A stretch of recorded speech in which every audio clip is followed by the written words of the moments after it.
Booyah. What's going on? Hey, episode 2, Military Tales. Of course, it's me, your creator, Dominique Marks, or CTR3 Marks, if you want to talk about my Navy time, 4 years. But here we are with another guest of mine, another Navy brother, retired brother. He did the whole 20. I don't know your rate, though. ABH, man, you know I was on a flight deck with it, man. Yellow shirt with it. Oh, Bang, bang. ABH All right. Chief or Senior Chief. Seen chief. Oh, this nigga, he's a big dog. So we here with a big dog. How you feeling today? I'm good, man. Just, good to just come out here and help my brother out, you know what I'm saying? Yeah, I appreciate you. Get the story heard, So, I appreciate you. love. Appreciate your time for me tonight. My first question: what made you join the military? Oh, man. I ain't gonna lie to you, man. Coming from Chicago, I was the oldest of my siblings. We didn't have too much, so I wasn't really big on school. Mm-hmm. And I was selling drugs. So I was like, hey, either, and then I started, the Navy recruiters, they was, coming up to my high school, they would fly, waves in their head, uniform, spiffy. So I just made a decision and say, what would be better for me, do 4 years locked up or 4 years in the military? Mm-hmm. It was a no-brainer. And I never seen an Air Force recruiter. Definitely went doing the Army. And the Navy, they kind of related to them, you know what I'm saying? They were from the area, so I just went on to the Navy, yeah. When did you go in? Well, I got a contract my senior year in high school, but I actually left for basic training July 15th, 2003. Okay, all right. I went in September 2002. Oh, yeah, it was in. Yeah. So, how did you feel about boot camp? I mean, boot camp was cool, but one thing, I wasn't feeling that taking a shower with all these dudes, man. That was an adjustment I had to get used to. But after we started gelling and everything like that, that went away. Yeah, that was a real adjustment for me. So I was like, oh, we gotta shoot. When you first go in there, they make you strip down. You like, so yo, what the big culture shock. Yeah, like, oh Lord, this what we gotta. Yeah, big And culture then shock. you go like, oh, we gotta take a shot. But then they it'd be like 8 people in the shower. First, like the first week or two, y'all in there like 40 deep in the line. Then next thing you know, it's 80 y'all in there. Right. So that's what I said. It calmed down, but that first. Yeah, they try to strip you right off the rip, like, oh yeah, we gonna break y'all. Yeah, so that was one of the big adjustments Mm-hmm. I had. Other than that, everybody got their own story, but that was one of the big adjustments. And another thing too, I used to struggle with, wake you up real early, then you go eat breakfast, and then they had you doing classwork sometime. I used to be dozing on. You know us, we had that itis. Mm-hmm. So I used to get in trouble for that in basic. But how I overcame that was I used to see other people falling asleep, and then I used to be laughing. So they kept me up. So you got to just adjust. Me too. 'Cause, at the end, when you had battle stations, I was just talking about this with my son. I was like, yeah, at the end they had battle stations, and if you fall asleep, they said they was gonna send you back to like the 5th week or something like that. So my guys and they knew I was one of those ones. So they was like, hey, we got you. Hey, y'all hey, Marks, look out for Marks because y'all know he love to sleep. So while we sitting there waiting to go in, and of course, we not the first group to go in there and fight the fire. We like second or third, close to last to fight. So I'm sitting there like, hey, Marks, don't you do it. Yeah. Don't you? Hey, Fight we at the end. We at the end. Hey, stand up. We at the end. And I was like, oh, so we went through there, and then that march back. I said, I don't even remember the march back. I think we so tired. sleepwalked all the way back. For real. Had you up all day. Where was your A school at? Pensacola, Florida. Yeah, mine too. I was at Corey Station now. Yeah, you was at Corey Station. Yeah, y'all didn't have no windows on y'all building, right? Mm-hmm. In the school building. Yeah, schoolhouse. Yeah. There's no windows in the that school was crazy. building. Yeah, that was y'all top secret. But yeah, I was on what is it called? Nazi, Pensacola. NAS. Yeah, NAS. Yeah, I was over there. So when did you know you was going to do another 4 after that? Oh man, Well, back that up. Where did you get stationed at first? I was on East Coast USS Dwight D. Eisenhower, um, and when I got there, they was in the yards. So my first 2 years we was in the yard, so it's pretty cake. They used to just send us TAD to get our qualifications and stuff like that. So yeah, that was pretty cool. Oh, okay. Dang, yeah. When I got to, I was in school for 2 years. Oh yeah. So to be honest, I was telling Tyson, I was like, I really didn't get the Navy experience. I went through school Yeah. for 2 years, and then when I came, What was your rating again? CTR, Oh yeah. and then when I came to the ship, they was in the shipyard. Yeah. So the first year we in the shipyard. Well, I got there. We went on a little summer cruise, and then we went to the shipyard. Yeah. And then by the time it was time for them to go out to go to cruise, I only had a couple of months left. Yeah. I went out for the couple of months, came back. And you get out. That was it. You ain't re-up. You just did your Nah, one. I didn't re-up. Yeah, I was thinking about re-up, but then I had a white lady that was my supervisor. She was trying to get me to fuck her, and when I didn't do it, she started. I missed E5 by 1 point because she gave me a promote. The only promote I got my whole time, and she didn't give me. She only gave me the promote because I wouldn't fuck her. Yeah, man, it really go down like that, man. And to mention, it really wasn't too many black people in my rate. Yeah, for sure. Yeah, like they just started letting black people in my rate in 92. Yeah, for sure. That's what the old dude said. Yo, they just started letting y'all in this rate 92. He said, so don't think you're gonna be seeing too many of y'all. Right, nah, for sure. He said, and if you do see them, more than likely they're gonna be weird. You're gonna be like, oh, this my weird. And I would never guess that was your rate. yeah, You seem I would never guess that. I scored a 93 on the ASVAB. Oh yeah, you was cooking. And then they tried to trick me in A school. I mean, at MEPS, they were trying to get me. They was like, nah, we can't get you.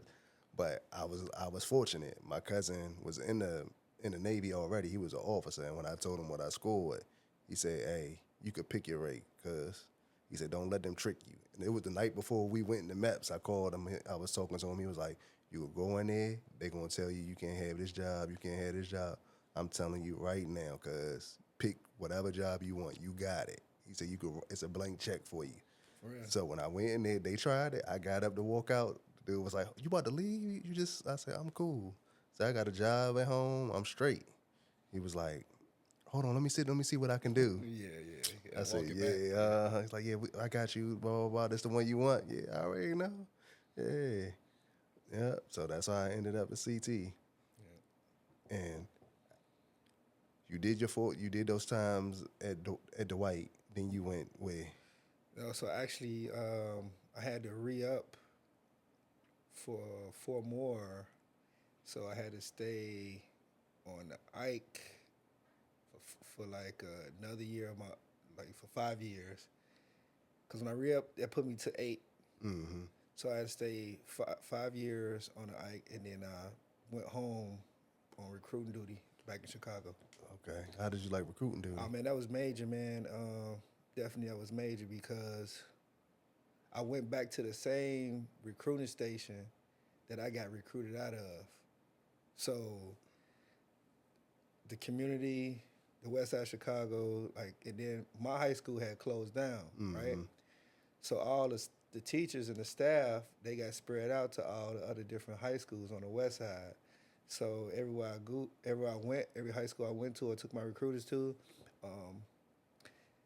I was like a homegrown face. So, they like, oh yeah, that's one of my students, so. Yeah. And then I was 24, 25 at the time. Mm-hmm. So I was in my YN stages,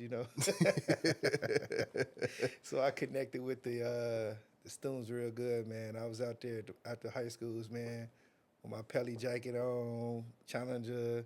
Oh, they was like, man, I had the whole West Side rocking, man. I had the whole West Side rocking.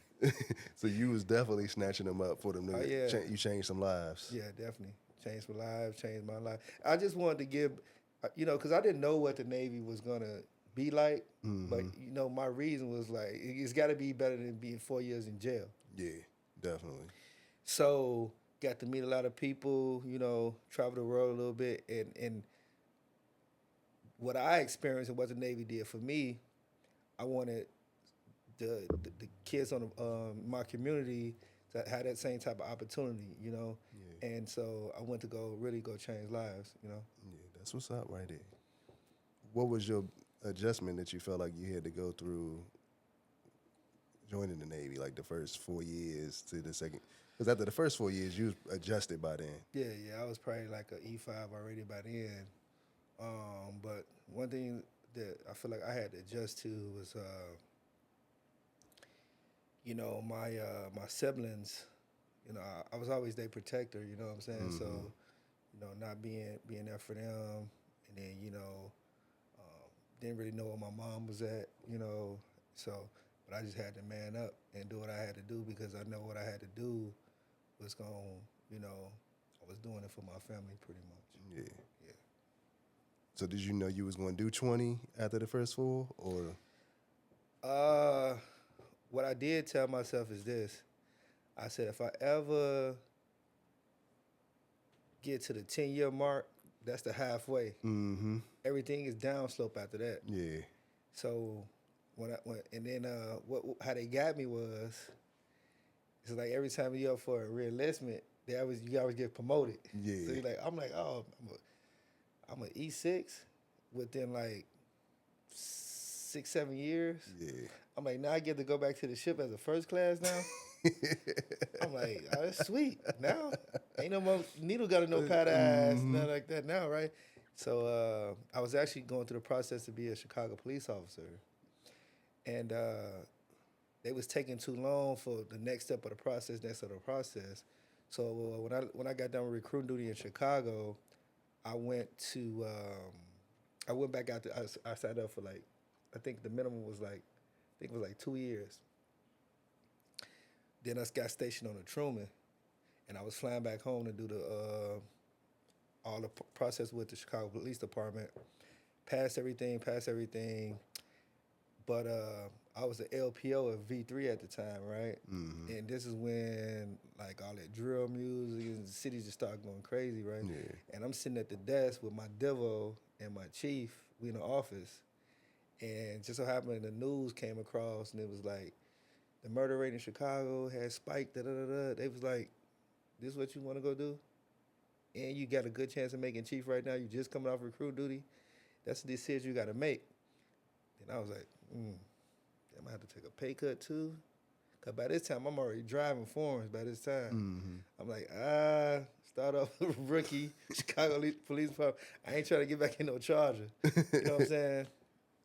Because I had already did that. You know. Yeah. You already started from the bottom, so. Yeah, and then I was still kind of like in coming out my YN stages, so I just didn't feel like I wanted to downgrade.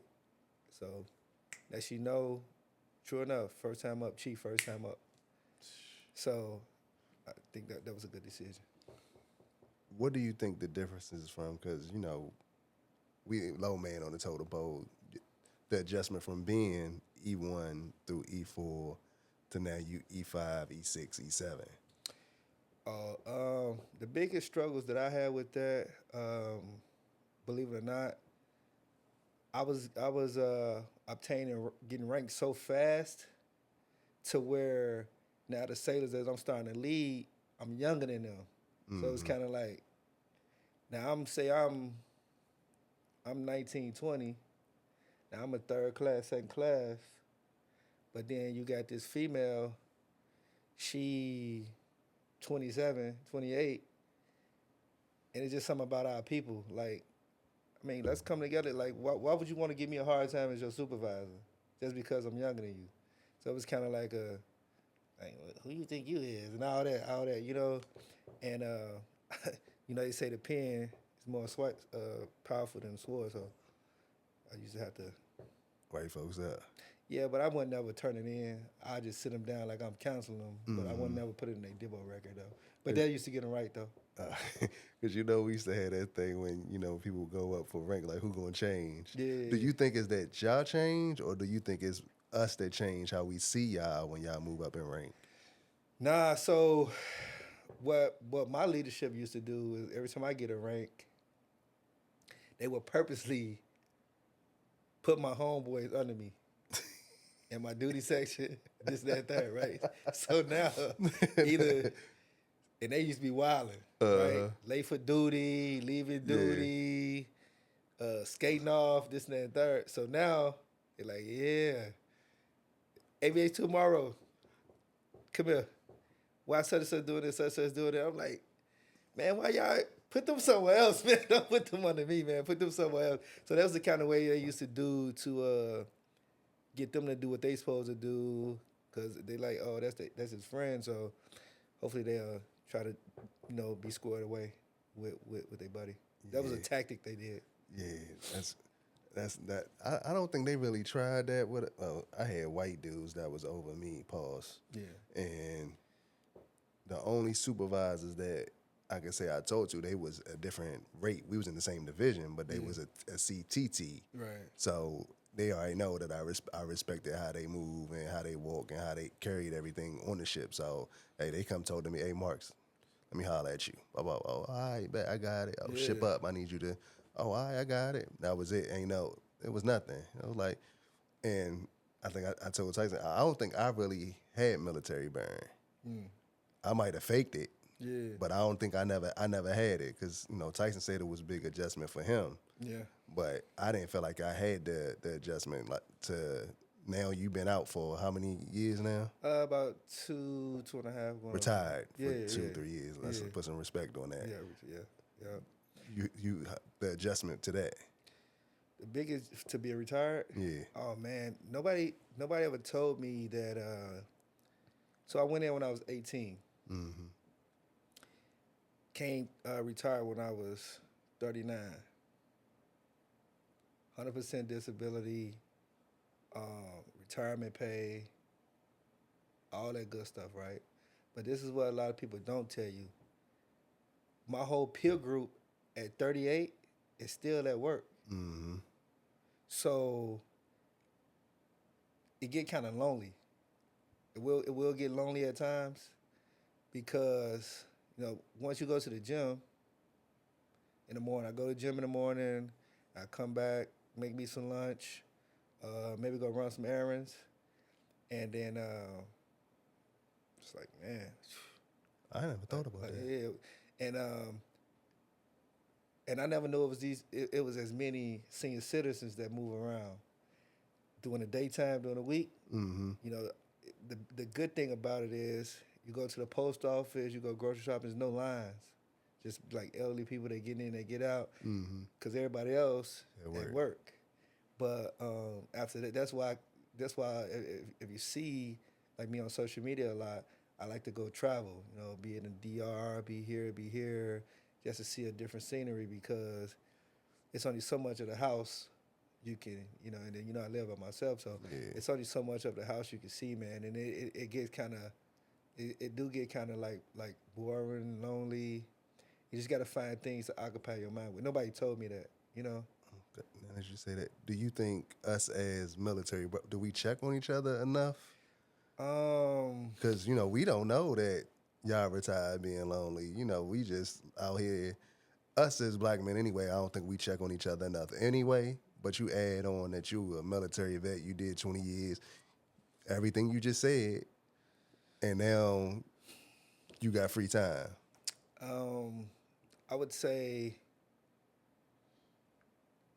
like, after that first year you being retired, the more time go on, the less and less and less and less people you communicate with, people you were stationed with, unless they was your core people, like us. You know what I'm saying? But it's like about 2 or 3 senior leadership that I still communicate with, because they went through the same. We kind of retired at the same time, everything like that. But they older, so I'm still be wanting, not like a YN, but it's just like, and that was another thing that I struggled with too, by making chief so early, at 9 years. I made chief at 9 years, so now my peer group, E3, E4, age-wise, right? Age-wise, right? So that was a struggle for me too because that's my dating pool too. Yeah. But I can't. You don't supposed to. You don't supposed to. It's frowned upon. See what I'm saying? So now, when I was at E6 and below, I had a few chicks I was talking to, whatever like that. Then when I came to selectee, they was like, "You need to cut that off. You need to cut that off." Right? So I'm like, I am, right? So You didn't. but no, but here's the thing. They know what it was, right? But see, these is females. So now they in their feelings. I mean, one time I'm standing in the hangar bay with some other chiefs. Once she come up to me, I'm standing with like 4 or 5 chiefs in the hangar bay. Yeah. She come up to me in the middle of our huddle and first name me, bro. Lloyd, I need to talk to you. Just to get our little rocks off, man. You know what I'm saying? Because we was dealing with each other. You just can't cut them off like that because they got feelings, you know. So that was a little struggle, man. That was a struggle.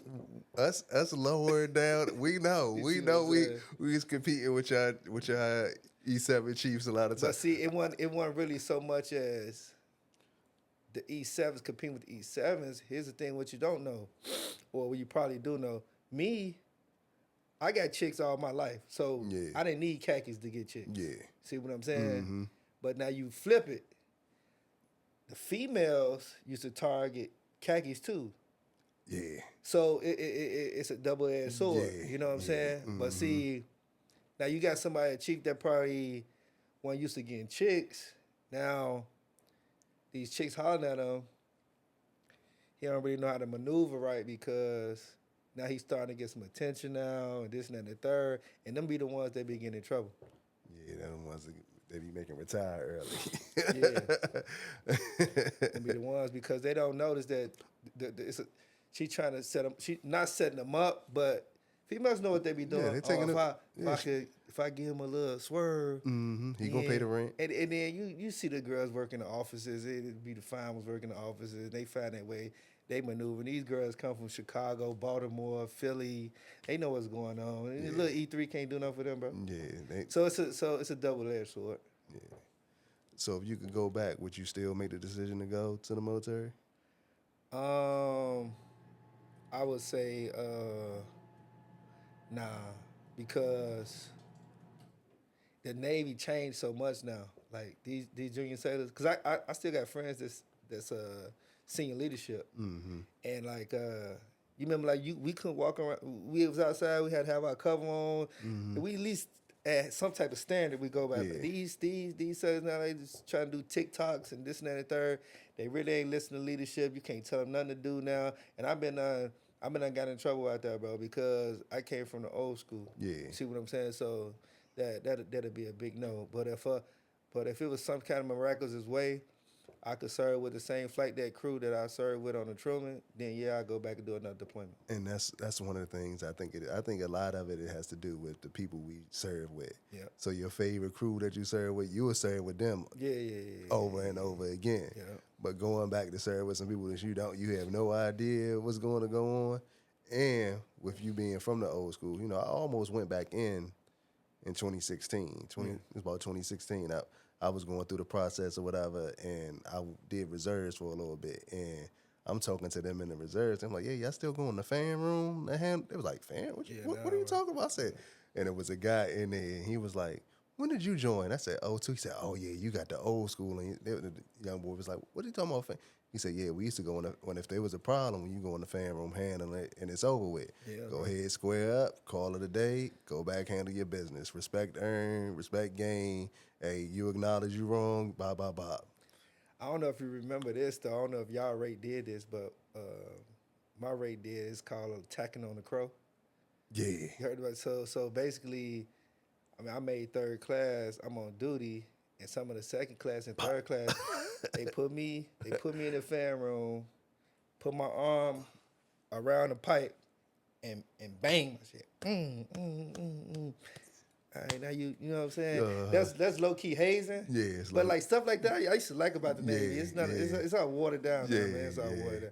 And I felt a sense of accomplishment, like, yeah, you know Yeah, what I'm they come through, saying? they punching you, Yeah, pop, pop. yeah, Oh, you yeah, made it? Like, yeah, yeah. yeah, yeah, yeah. So, what advice would you give the new sailors going in? Oh man, to be honest with you, man, you know I sit home, man. I study, man. I do analytics and everything like that. Right now, a lot of this new generation, what they call them Gen Zs or whatever, they don't know it right now. But the best thing for a young 18-year-old um, that's not like got like going right to college. They know they're on track to like be a doctor or something like that. But somebody just don't really, maybe so don't have it figured out. I won't even go the school route, man, because all that debt they're gonna Yeah, put you in, and then uh, probably about like 95% of the people that went to college and graduated with me don't even work in their job field. yeah, Now they got all this student debt. You know what I'm saying? So I would recommend high school student, and they're young too, right? So go see the world. Go get the benefits. Know that first and the 15 gonna have your credit booming. mm-hmm. And then you do just an enlistment, at least 4 years, you're gonna have your GI Bill, you're gonna have all this stuff, you get your your home loan, your VA loan for your home. It's just a big, strong, debt free stepping stone to start a young life off with, you know? Mm-hmm. And to I know the different branches, everybody love the different branches, but me being in, I appreciate the Navy because I mean some people join the Navy just to be patriotic, whatever. I won't with no bullets flying over my head. That's just me. Yeah. This ain't Call of Duty. You can't press restart if you can't. You know You what I'm can't saying? respawn. Yeah. See what I'm saying? Uh-huh. So I would highly recommend it. And then look, a lot of these YNs out here, they shooting guns, they doing this, they have no direction. We go join the military, man. Do your 4 5 years, man, and get your life going good. You may meet your wife out there or something like that, debt free. And then after that, you have the option to re-enlist or get out. But it's a huge stepping stone to start a young person life. That's what's up. One piece of advice you would give your younger self. Um, like E1, E2. I so I really can't say because anybody that was stationed to me when I was young like that, I already understood. So I took that same drug dealer mentality to the Navy. I was like, oh, the first and the third, I need to be out there early because I need to get this off, get that off. So when I joined the Navy, I started paying attention. I said, oh, they getting these quals, they getting that qual. They people that was getting promoted, right? Mm-hmm. I said, oh, okay. They boots be shined up, their uniform be creased up, this and that third. So while a lot of people my age was still adjusting to the Navy, I just adjusted real fast, and that's why I was always getting EPs. That's all I ever got in my whole career. It's all EPs, all EPs, all Yeah, EPs. that's crazy. Yeah, But if I could say one thing that I would tell my younger self, um, is man, I was smoking though, man. When I was shit hot, man. When I was I just kind of been that way, and I just grinded so much, man. So a lot of stuff that I was telling my young self, I was getting in front of it. You know what I'm saying? Yeah. So they I was like, I wish I would have went to mass, or wish I would have did this, I wish I would have did that, because I was blessed with some good mentors. Like my recruiter, Mm-hmm. when I got to the Ike, he was on the Ike. Oh. Yeah, as a CMC YN. He was a Mhm. CMC yeoman. So I was always, he throw kickbacks, this and that. I was always under him. You know what I'm saying? I was always with him. You know what I'm saying? So I would say probably could have saved more, but then I had younger siblings. You know what I'm saying? Yeah. So sending money back home, shoes, coats, this and that, and the third. So that wasn't really an option for me. Yeah. But that's a tough question, man. I don't know. I got to ponder on that and get back with you on that. Because yeah, kind of held everything together, man. That's why I was able to, on the tail end of my career. So that's what I'm saying. You you bust your ass the beginning of your career, Mm-hmm.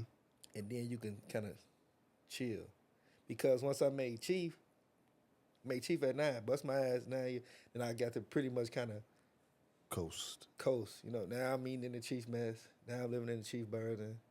You know what I'm saying? How was the Chiefs birthing? Man, the Chiefs version was I don't know, I think them racks was a little bit bigger, man, or something like that, you know. Um Big TVs down there, man. Shelves was always nice and hot and clean. Everything was like it's always immaculate. Immaculate down there because the sailors that was cranking to the cheese mess, they used to have to clean the cheeseburgers too, and then the cheese mess food too. That's what made a difference. Yeah, That made we know. I had some buddies that work down there. They used to bring plates to me. I'm like, oh, this what y'all doing down there? Ain't this about it, man? Tammy.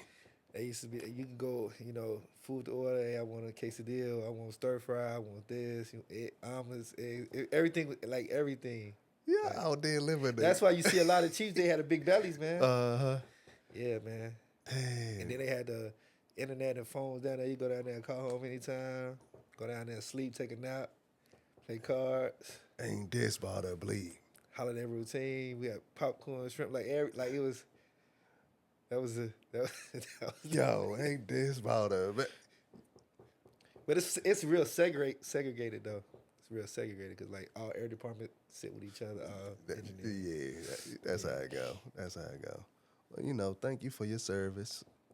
You know, you did your 20. You know, got through it. No, it was a lot of hard times. You think it was anything that was the hardest that you had to deal with? The hardest, man.